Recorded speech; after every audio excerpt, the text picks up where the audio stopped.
the latest dose of Bipolar Recorder.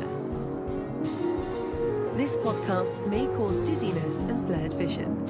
Enjoy.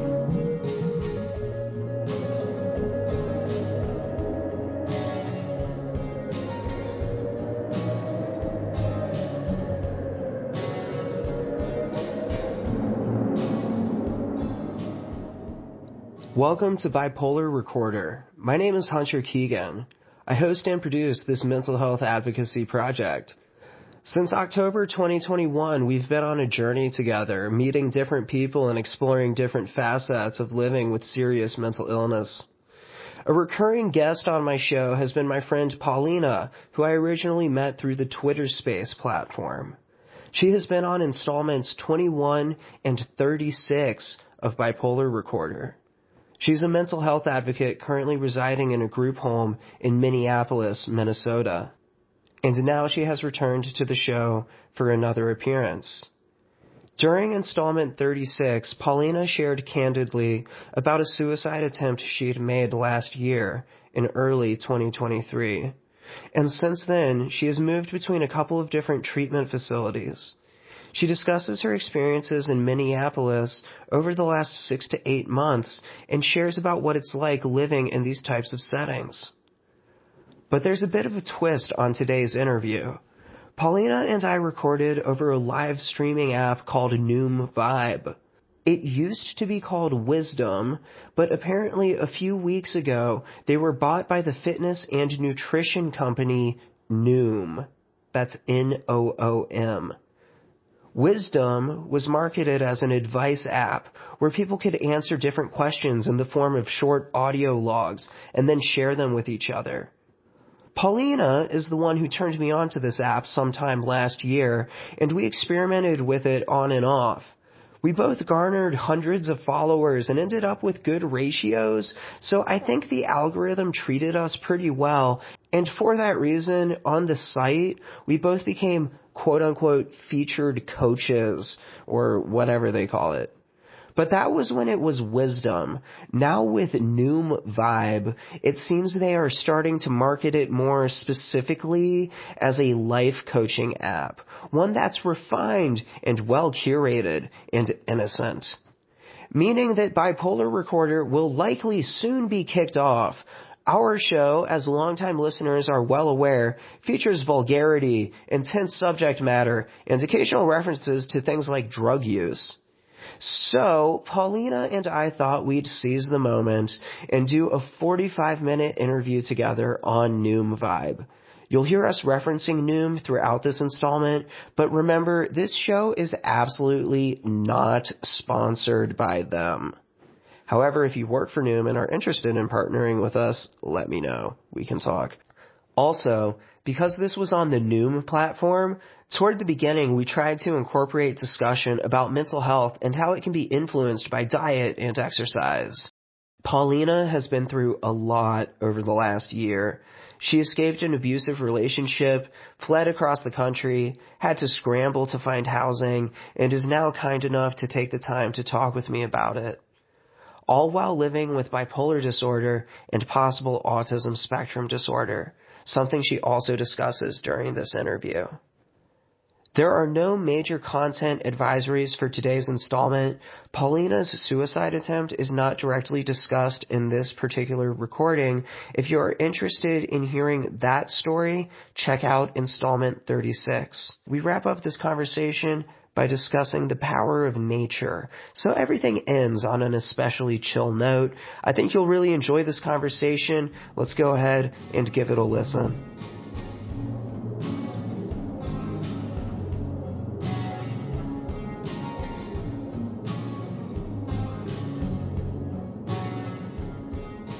We're back on the app previously known as Wisdom, now known as Noom Vibe. Yeah, we are. It is Saturday, March 30th at 11:30 a.m. Eastern Time. Now, for people who don't know, I am based in Roanoke, Virginia right now, at least for the time being. Where are you based, Palina? I'm in Minneapolis, Minnesota. Hell yeah, we got a Central Time Zone and an Eastern Time Zone going. And we've known each other for a couple of years now. It's been quite a while since we've joined forces in this kind of mental health advocacy universe. Yep, it has been. Do you remember like the first? So we met through the Twitter app, the app now known as X. It's like all these apps that we're on and that we keep posting on keep changing their names, which is super annoying. But yeah, so we met through the Twitter Spaces feature, and that's kind of how this whole thing got started, right? Hmm. Do you want to continue with this as if we're doing a live interview, or Yeah, let's continue as a live interview. okay, cool. All right, cool. So I'm joined today by Paulina, a mental health advocate and wonderful human being, currently posted up in Minneapolis, Minnesota. So, can I talk a little bit about me to introduce myself to any new people who stumble across our profiles? Yeah, talk about yourself. So, my name is Hunter Keegan, and I'm a mental health advocate from Virginia. I have a bachelor's degree in psychology. I went to Penn State University way back in the early 2010s. And when I graduated from there, shortly after that, I was diagnosed with bipolar disorder type 1 with psychotic features. And for a few years, my life was pretty rough and complicated, and I needed some positive direction forward. But I'm happy to say that over the years, I've kind of gotten my shit together. I don't know if we're allowed to swear on Noom Vibe. We're probably not, so I'll try not to swear. But anyway, yeah, so I was diagnosed with bipolar disorder, kind of was going through it for a couple of years, wasn't really sure what to do with my life as I worked kind of a traditional career job, and was kind of just going through my day to day, like, whatever, I guess this is just my life now. And, you know, it was a fine life, but I wasn't really doing what I loved.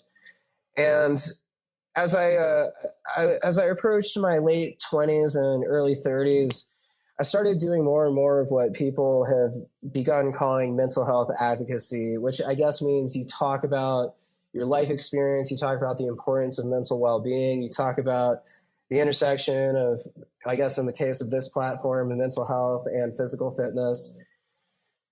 And it's all really good stuff. And myself and others are doing a lot of work in this space as independent advocates. I'm not affiliated with any major organization. I'm only affiliated with my independent advocacy group, which is called Bipolar Recorder. It's a project that I started in October 2021.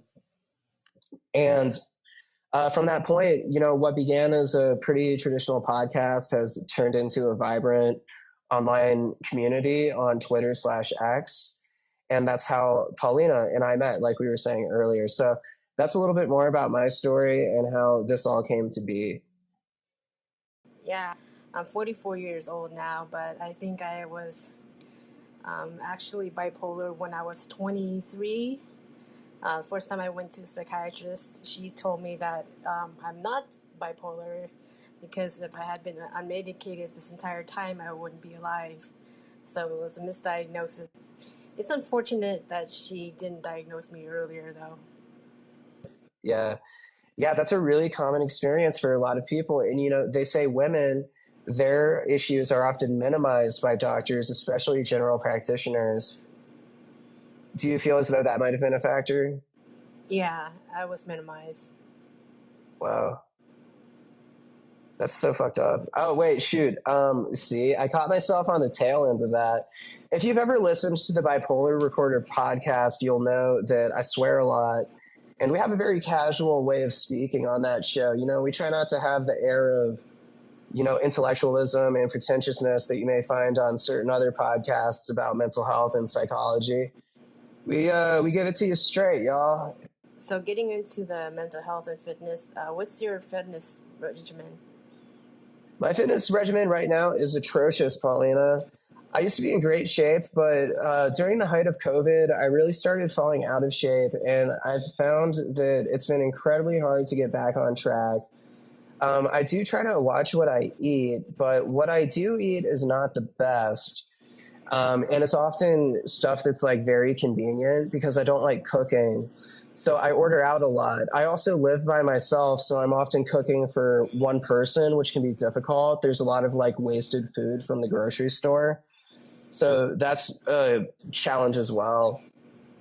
But I do try to get some physical exercise. I try to get fresh air, so I go for long walks around my neighborhood. And actually, in a couple of weeks, my goal, I turned 31 years old in mid-April. And my goal for when I turn 31 is I want to join a gym and really get back into it.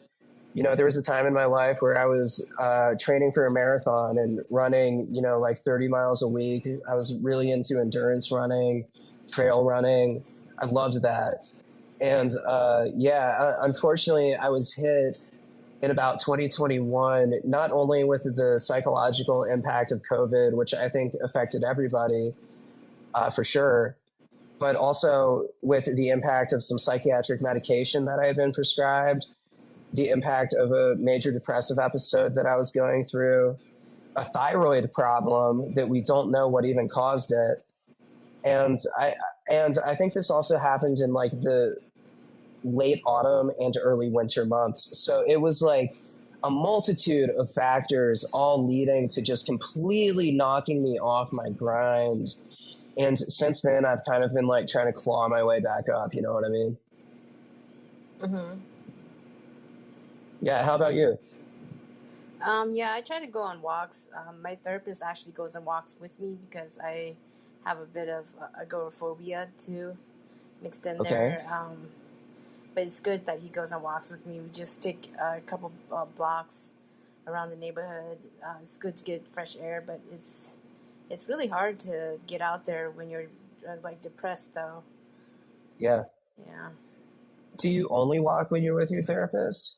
yeah, pretty much How often do you see your therapist? once a month. Oh no, I Paulina. know. We're friends, so I can say that. Paulina, you got to go for more than one walk a month. Yeah, maybe when the weather gets better.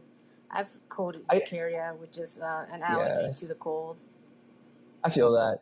I will say though that I think it's fantastic that you and your therapist take walks together. That's a really good way to bond and kind of get out of the office, move around. Some people are able to think a lot more clearly when they're moving. I know you mentioned earlier that depressive episodes make it very difficult. So we are both bipolar, and as bipolar people, we go through periodic episodes of elevated mood and lowered mood. And I know I take medication. I don't know if Paulina wants to talk about her treatment regimen, but I take psychiatric medication. Yeah, I take psychiatric medications too. Yeah, and that can introduce some challenges when you're trying to stay focused and on your physical grind. I think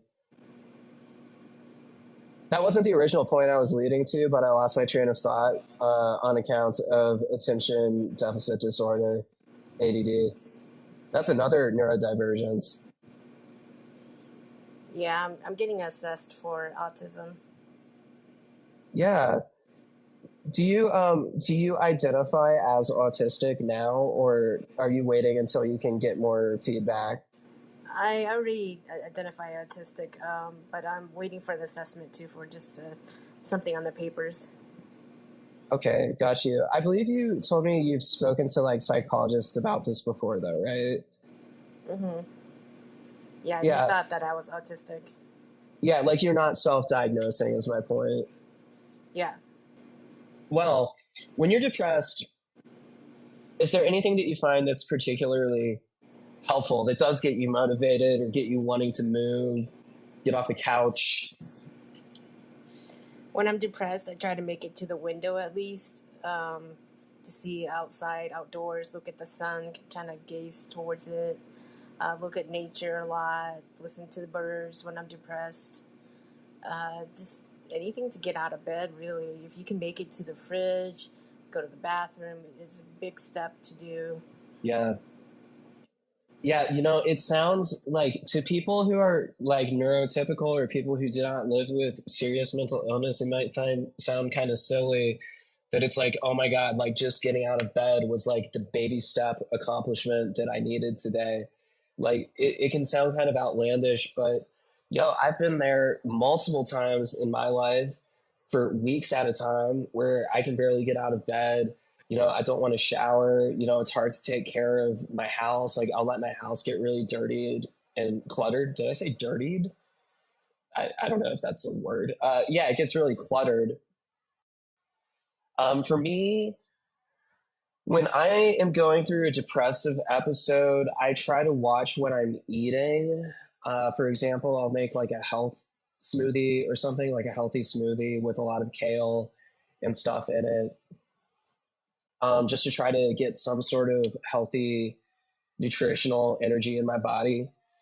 Um, and then when it comes to physical exercise, like if I'm really going through it, like the major depressive episode I went through in late 2021 for a few months, I was not able to do anything. Like I was barely able to get out of bed. But as I started coming out of the depression, the first things I started doing again were just like short walks, stuff that's gentle. One thing, speaking of being gentle on the body, is back when I was working out a lot and I was, doing the marathon training and all that, I was really, really overdoing it. I was actually really hurting my knees um, because I was running so much. And I didn't realize that until it was too late. I made a classic mistake and it totally jacked up my knees for quite some time. And I shifted over to Pilates for a while as a rehab exercise. And then eventually was able to start running again, but for shorter distances. And eventually, like I said, I lost the spark background, the height of the COVID lockdowns. That's my story. Yeah, running's good exercise. I agree with you. It's great exercise, but like anything, you got to do it in moderation and not get carried away. Do you do any running now? Yes, I have started jogging again, and it's been pretty helpful for me. We have some other topics that we want to get to, and we do have a limited time here on this app. They only give you up to 60 minutes to do these riveting talks. So, Paulina, do you have anything you wanted to add before we move on to talking a bit more about you? Yeah, I have a podcast too. It's mostly about mental health, and it's like an audio journal about my ups and downs and my moments of stableness in mental health, mostly with my bipolar. And I have the occasional guest interview as well, talking about a little bit about autism too, and talking about whether or not you can do drugs while you have bipolar, illicit drugs, that is. When you say illicit drugs, do you include marijuana as an illicit drug? Yeah. Oh, okay, word. So I don't consider marijuana an illicit drug anymore because like it's legal in my state. I have a medical prescription for it. So, you know what I mean? hmm I just do marijuana. That's it. Yeah, me too. And I'm trying to keep it that way. Thank you very much. Yeah, no, I like marijuana a lot. I found that it's been very beneficial to stability. And I know that you and I are both longtime appreciators of cannabis. We talk about that quite a bit on our shows and in our Twitter/X space communities. But Paulina, you're much more than just a podcaster. By the way, what is the name of your show so people can find it? It's called I Have Bipolar. It's called I Have Bipolar. Simply type that in on Spotify, Apple Podcasts, or wherever you get your great shows. Do you have your podcast linked in your Noom Vibe profile, Paulina? Yeah. Okay, cool. And Bipolar Recorder, which is my show, is linked in my profile on Noom Vibe as well. So if you would like to get more content from either of us, check out our shows. I Have Bipolar and Bipolar Recorder. hosted by Paulina and Hunter Keegan, respectively. Okay, so enough of that. We wanted to talk a little bit about your life and your experiences over the last, maybe like 6 to 12 months. You've gone through quite a bit. We do have a limited amount of time here, but I was wondering if we could spend a few minutes maybe talking a little bit about where you're currently at. Do you want to explain a little bit about the living situation that you're currently in as of like a Yeah, few months ago? yeah. It's a verified nursing home that I'm in right now. So there's nurse staff here 24/7 all the time. There's mostly older people here, but there is one person that's younger than me that's here. So it's all ages here pretty much. Um, yeah, get pills all the time. It's good care. You're happy with the quality of care at the nursing home? Yeah. That's great. I'm so glad to hear that. And it might sound a little bit unusual to somebody that, you said you're in your 30s, I believe. And when people hear of nursing homes, they usually think of the elderly or, that kind of general age demographic. But in some cases, they can also be used as like long-term treatment beds for people with serious mental health problems, which is, in this case, Paulina's particular scenario. Yep, that's Just right. mentioning that for the audience. Yep. Yeah. So you've been there for a few months. Do you want to talk about what led up to that at all? We don't have to talk about it if you don't want to, but if you're comfortable, I'm happy to listen. Yeah, I was in the hospital. I checked myself in like a few times. I spent two Do you weeks in the want? hospital. And this And was about before, like 1 year ago, right? yeah, 1 year ago, I checked myself in like four times. Spent 2 weeks in the hospital. Before I was here, I was in a different housing situation as well.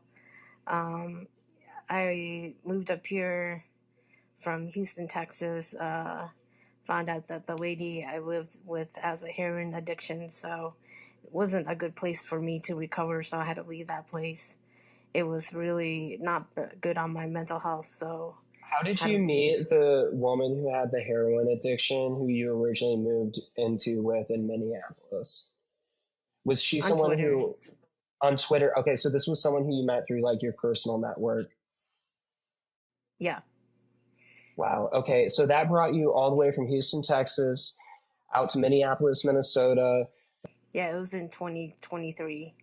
Yeah, I had nowhere else to go, so it wasn't a really good decision, but it was like either there or be homeless. Yeah. So I was in a really like an emergency situation. Hmm. Yeah. Very, very hardcore scenario with like a lot of moving pieces too, because like if I'm remembering correctly, like when you left Houston, you didn't really have many belongings with you. Like, did you have much like money at the time? Yeah, I didn't have very much money, and I had like a suitcase with me, Wow. What was in the suitcase? Just like just clothes and clothes. stuff? Yeah. Yeah, I lost all Yeah. my belongings in Houston. Wow. And do you want to talk about why that happened? Yeah, I was in a relationship. I was engaged, and we got evicted. All my belongings got thrown out. I didn't have room to put it on the plane with me, anyways. So I mean, when you're living in a housing with other people, you have like a certain room that you can bring your stuff in with you too. So yeah, Mhm. Yeah. So basically, like this ex had like thrown your belongings out and like not really given you a chance to like get your stuff back, right? yeah, And then like there was some other like totally bananas nonsense with like some other people in that situation. Anyway, we don't have to like I don't want to tell the story for you, but I remember when that happened and you were telling me about it as the situation was unfolding or maybe like a couple of weeks shortly after. And I was just like, "Oh my god, like this is super nuts." And when I heard that eventually you were able to get out of that situation with the heroin addict who, who you had met and who you were living with for a brief period of time. Like, I was just really happy that at least you were in like a safe community environment, you know, because, being around people who are on hard drugs, people who are involved with that kind of shit, it can be really dangerous.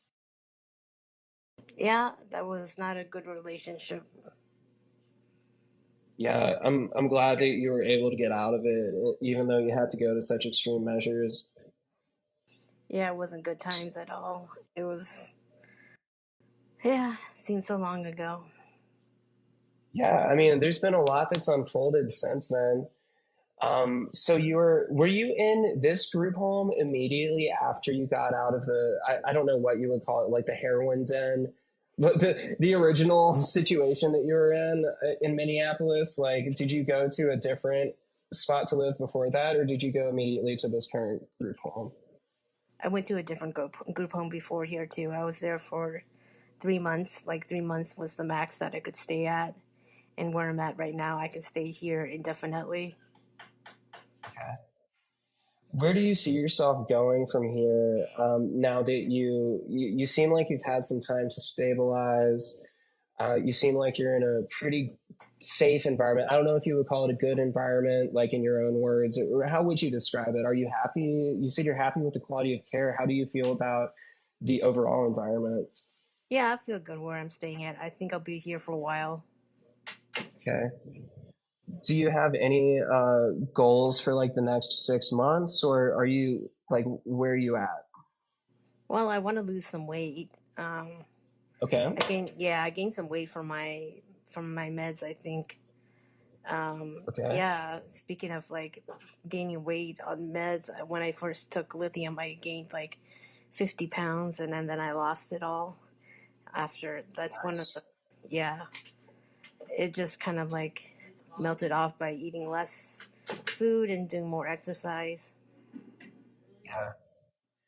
Yeah, for sure. Weight gain on certain psychiatric medication can be quite common. I would like to say that if anyone from Noom Vibe is listening, this is a nutrition and fitness app, I guess. You should consider sending Paulina some like health recipes or something cool, or something more substantial than that. Send her like, I don't know, what would you like from Noom Vibe if they were to like sponsor your podcast, Paulina? What are Yeah, I your would like demands? some free food. That'd be Free nice. food? Yeah, what if it was like only super healthy food though? Yeah.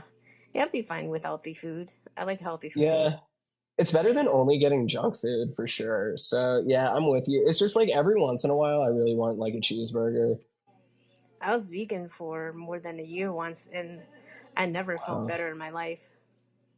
If I pursue this whole van life thing, oh, that's what I was talking about earlier, and I completely lost my train of thought when I was like, for people who don't know me, I'm from Bipolar Recorder and the Twitter community. What I was going to talk about is my situation, and I don't want to completely get distracted from Paulina, but this is very important as far as context goes. I recently submitted my letter of resignation at my day job. I've been working in my career field for about the last 10 years. Was getting really, really disenchanted with it, did not like the whole white collar corporate grind that I had been on. And very recently, I was passed up for a promotion at work, and that was kind of the final straw, to use that cliche, where I was like, you know what, like I'm out, like I don't want to do this. I'm not going to work for people who don't even have my best interests in mind, people who are unethical in terms of the way they run their business and all of that. So anyway, that was my whole like crisis. And I took the weekend to think things over. And long story short, yeah, I submitted my letter of resignation about a week ago. So in early April of this year, I don't know when people are going to listen to this recording, so I'll say it's the year 2024. I'm going to be officially no longer working a traditional job. My focus is going to be entirely on the Bipolar Recorder project. And there's some people who I've met through the Bipolar Recorder community who are going to be helping me with this project. I mean, Paulina, you're helping me with the project right now in terms of letting us take this audio and potentially use it on the podcast later on. I mean, this is a community effort, and there's so many different people who are coming together to help forward progress in terms of equality for people with serious mental illness, resources for people with serious mental illness, and all of that great stuff. So, Paulina, back to you. You said moving forward, a goal of yours is weight loss. I think that's a very commendable goal. And I am kind of in the same boat. You know, I've gained some weight as well. I don't know if it's necessarily from my psych meds. I think it's because I've been more sedentary and not doing a great job of nutrition. But I have been incorporating a couple of things that are healthy, like super healthy. I've been led to understand, such as, do you ever do oats in the morning, like rolled oats that you put in the fridge overnight? Have you tried that? Yeah, I've tried oats before. They're so good. Dude, they kick ass. I'm so down with them. My mom has been on a health kick lately. My mom is like in her 60s, and she's been on a health kick, and she recommended them to me not too long ago, and now I'm like pretty obsessed with oats. Yeah, oats Do are you good. have any like do you put like fruits in there with it or anything? Do you have like a favorite thing to combine with the oats? Yogurt. It's bomb. Nice. Yeah, some of my favorite meals are yogurt and oats on top of it. Okay. Also, like Caesar salad is good too. We've talked a lot about where you're at and the situation right now. I totally appreciate you being so open with the crowd. It looks like we have about 9 live listeners. I don't know if they're all active right now. They're probably not. But to anyone who's listening in, thanks for checking this out. We appreciate you. We're going to keep going because we have another very important topic on the table. But yeah, I just wanted to say this Noom Vibe app is interesting. It used to be called Wisdom, and Paulina is the one who turned me on to that about a year and a half ago. And so we've been playing around with this app on and off for quite some time. And about a month ago, they rebranded as Noom Vibe, or not rebranded, they were bought by Noom Vibe or whatever. So that's how we got here. That's why we have like hundreds of followers. Yeah, I've been on Wisdom for like a couple years. I'm glad that they kept the old recordings on here. I had a few of them. Yeah, I'm glad they kept the old recordings too. We had several from 2023. Yeah, you know, last year I came out of that depressive episode around February or March, kind of like a groundhog coming out of hibernation. Yeah. And I started feeling better throughout that late winter and early spring. And I do feel as though the year went pretty quickly, you know, between coming out of the depression, having my little psychedelic renaissance, and then the second half of the year, or the last quarter of the year, was super cool because that's when I went up to Penn State for the first time. I returned to Penn State. Yeah, so I went back up there, and those were the first real world outreach presentations I had done for Bipolar Recorder, and that I had done as far as like the independent real life mental health advocacy goes. I did presentations for two groups of about 80 students. So that was a big deal. And that was like a really cool way to wrap up the year. Like I did that in October, and then Thanksgiving was cool. I had a great Thanksgiving. And the next thing I knew, it was like New Year's Eve. Dude, do you think there's anyone else on this app talking about this sort of subject matter right now? I No. really do not know. I do not know what the vibe of this platform is. So this may be way too R-rated for this audience. Like, I really don't know. Like I said, we're OGs. We were on it when it was Wisdom, and we talked about all sorts of wild shit there. So if you don't like it, whoever's listening in, like, sorry, but you can always support our projects independently. If you check out bipolarrecorder.com, you can find merchandise there, including awesome bumper stickers and signed copies of my 2020 memoir, My Brain is Trying to Kill Me. It's 12:10 p.m. Eastern Time on March 30th, 2024. I guess it's Easter weekend. That's pretty cool. When Jesus Christ rose from the dead. Are you religious, Paulina? No, I'm not religious. I grew up Baptist and Buddhist though. Oh, that's cool. Okay.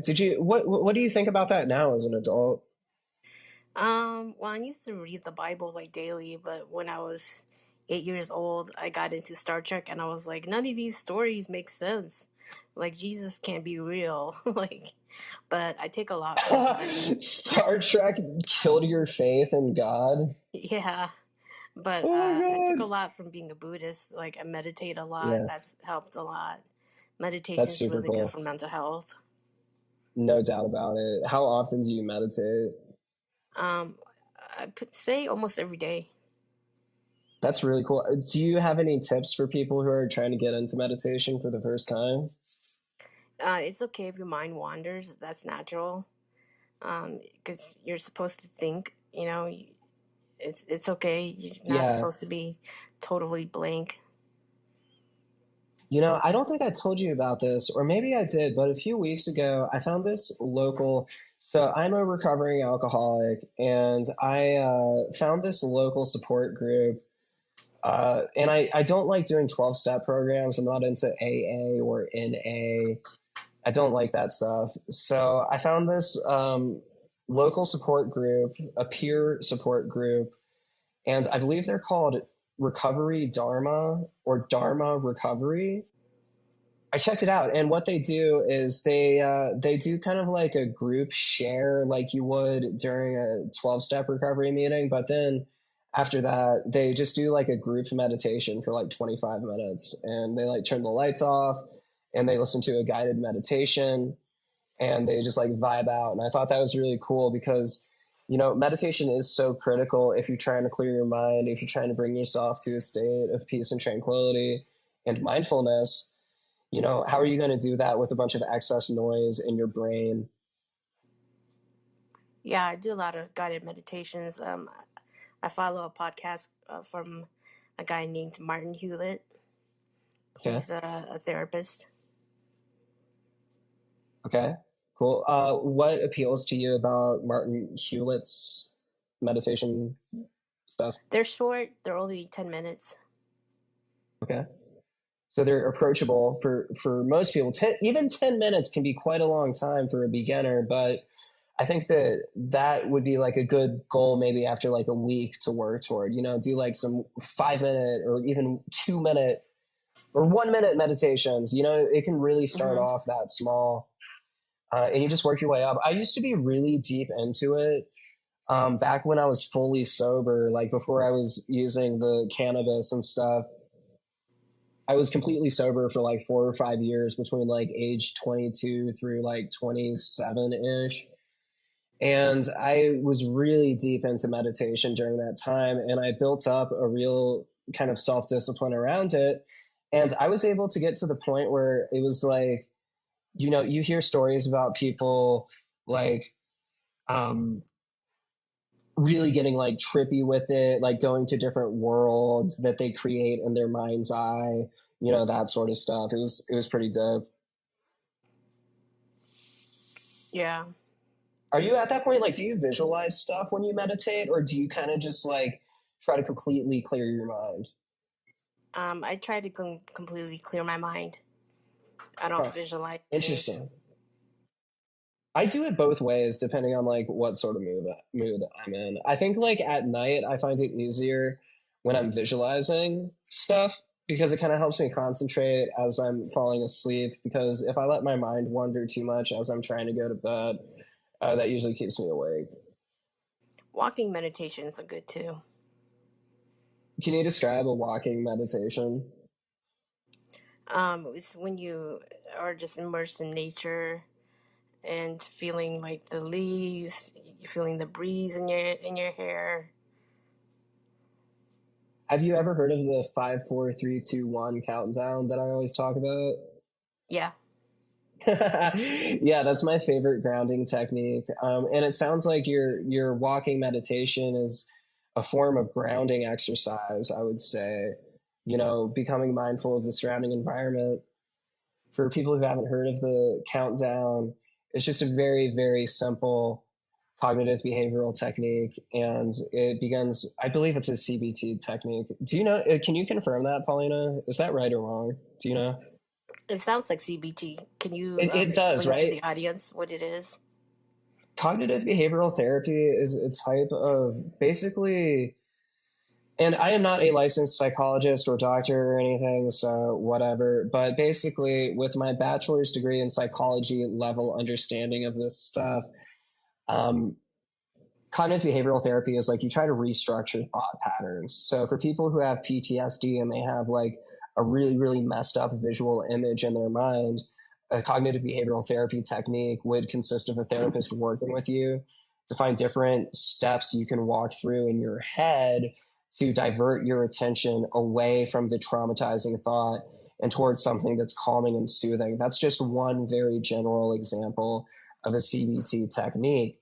So with the countdown exercise, which we now, knowing what we've just discussed, sounds like it could be a CBT technique, is you just start with 5 things you can see. You can do this sitting, you can do this standing. I wouldn't do it while driving because it might be pretty distracting, but um, count 5 things you can see in your visual field, 4 things you can feel on your body. So if you're sitting, you might feel the chair. You might, if you're outside, you might feel the breeze across your skin, that sort of stuff. And then 3 things you can hear, 2 things you can smell or taste. And then there's different ways you can do it. But my favorite way to do it is the final thing. Instead of a sensory stimulus that you're interacting with, come up with one self-actualizing statement that makes you feel good about yourself. So it might be an accomplishment that you've made that day, or it might be an achievement from your life that makes you feel happy. Those are very, very easy things you can do that will help bring you peace. And I think most people are capable of doing that. Most reasonable people. Yes, it sounds like a good technique. Do you really think that? Yeah, Okay, I believe you. it's a good grounding technique, especially when you're having a panic attack. Oh, yeah. How do you use CBT if you're having a panic attack? Do you have any examples? Yeah, like the grounding technique that you just mentioned, that one. Oh, I really? Yeah, I use coldness too. Like I put my head in the freezer or go outside in the freezing cold. I think that's a really cool way to incorporate CBT into a way that might alleviate acute distress in a situation where it could even be an emergency situation if you're having a panic attack. A lot of people who have panic attacks think that they're experiencing a heart attack at first, and they'll go to the emergency room, and then the doctor will be like, "Oh no, you're fine." It's like this was in your head, and that's really difficult. And another thing that you have to keep in mind is like this CBT process, it takes time and self discipline and like self training to develop and get it to a point where it works effectively. Like the first time you have a panic attack and you try doing a grounding exercise, it may not work super effectively, but you got to stick with it. And even if it doesn't work the first time, you try to have some sort of game plan in place for the next time it does happen.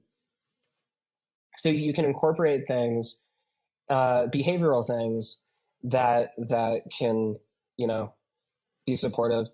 And in some cases, people might take psychiatric medication, and there's people who may have a prescription for a medication like Klonopin.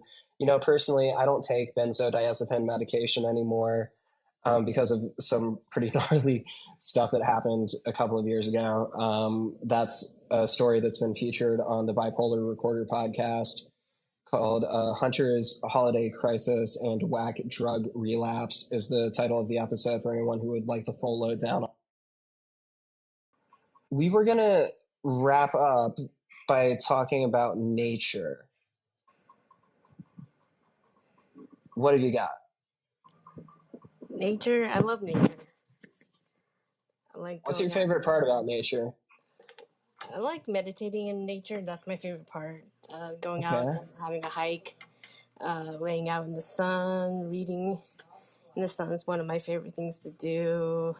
Looking at the Yeah. clouds, like Oh yeah. mountains are probably my favorite. Oh, and the ocean. Mountains and the ocean. I say that Yeah. I'm an ocean, but what do you like more, mountains or ocean? I like the mountains. I live in the mountains right now, out in the Blue Ridge region. And the reason I moved here from Northern Virginia, which is where I'm originally from, is specifically because there's mountains out here. I love the Appalachian Mountains. I think they're beautiful. They really do look a deep shade of blue, depending on what the weather's like. It's really cool. You said you like beaches and mountains equally? I like oceans more. Oh, Yeah, I okay. like Yeah, the ocean is pretty the cool. ocean is both calming and chaotic. That's what I like about it. Ooh. Like simultaneously, you mean, or at different times? Do you like the calm before the storm, or do you think that like during the storm it can be both peaceful and chaotic at the same time? You know what I mean? Yeah, it's peaceful and chaotic at the same time because it's like it's peaceful like before the waves hit, and then like boom, like the waves are so high. Sometimes I saw a Yeah. dolphin once. Whoa. What's your favorite part about nature? I think that I just feel inspired by natural beauty. I feel so motivated. Like when I was contemplating quitting my day job last weekend, I was like thinking to myself, I went on this really long drive through the Blue Ridge Mountains. I drove from Southern Virginia out to West Virginia to a cabin where my grandmother lives, like near like this gorgeous, gorgeous national park. And it was like beautiful weather, and I was just driving through the mountains, like on these mountain roads and looking across the horizon, and I was like, holy shit, man, this is gorgeous. And like to me, that's what America is.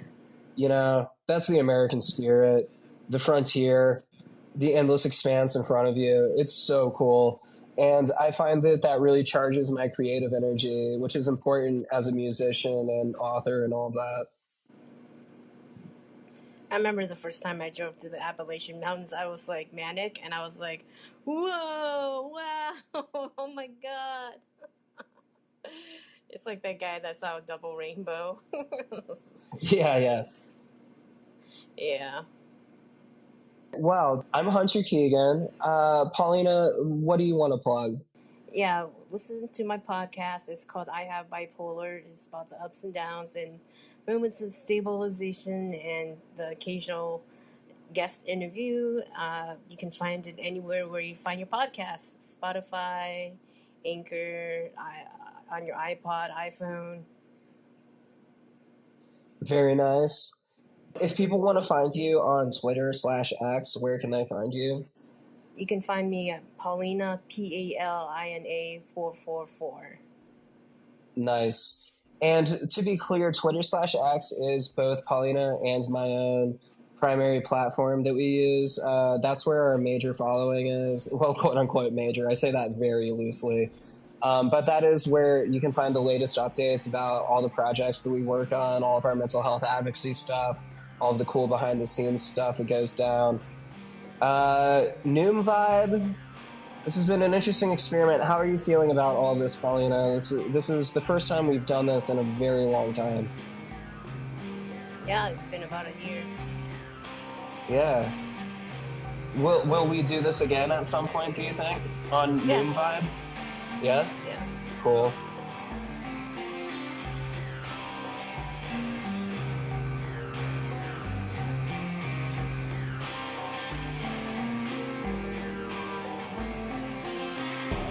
I'd like to thank Paulina for taking the time to talk with me about her life and the challenges she has overcome.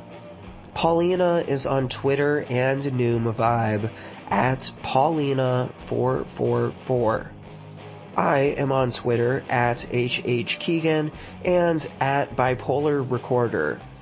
I'm also on Noom Vibe until I get kicked off at bipolar_recorder. Again, Noom Vibe at bipolar_recorder. The app made me add an underscore for some reason. I don't know. You may have noticed that during this conversation with Paulina that you just listened to, I mentioned that I am resigning from my day job in early April. It's true. I'll probably talk about the full story in more detail on a future installment of the podcast, but for now, I'll just say that after a lot of frustration at my day job, in a position that I typically described to people as quote-unquote white-collar pencil pusher bullshit, I decided to take a leap of faith and pursue my mental health advocacy projects full-time, at least for the next few months. I don't know how this will ultimately work out, but it's something that I feel I absolutely have to at least try doing. I have some really cool things in store for all of you. I'll share more as the projects continue to develop over the spring and summer. Remember that everything I've done for Bipolar Recorder to date has been fiercely independent. There are so many alleged mental health advocacy organizations that are largely funded by pharmaceutical companies and other unseemly bedfellows.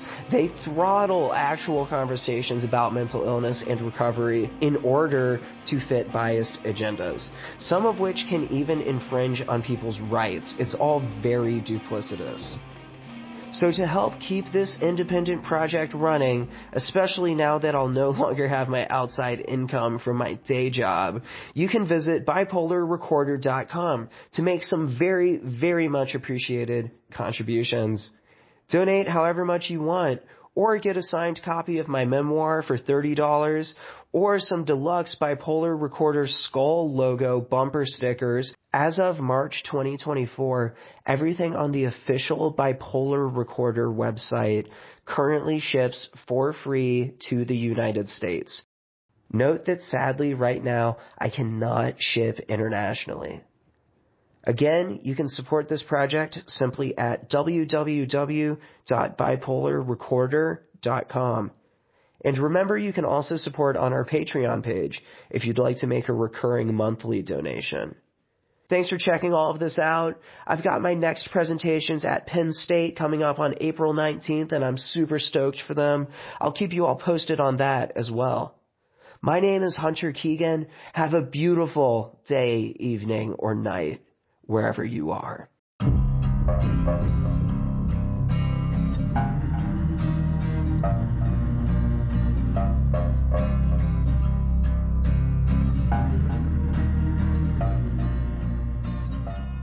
Bipolar Recorder is a listener-supported show. To help keep the show running, consider checking out our Patreon page or visiting bipolarrecorder.com.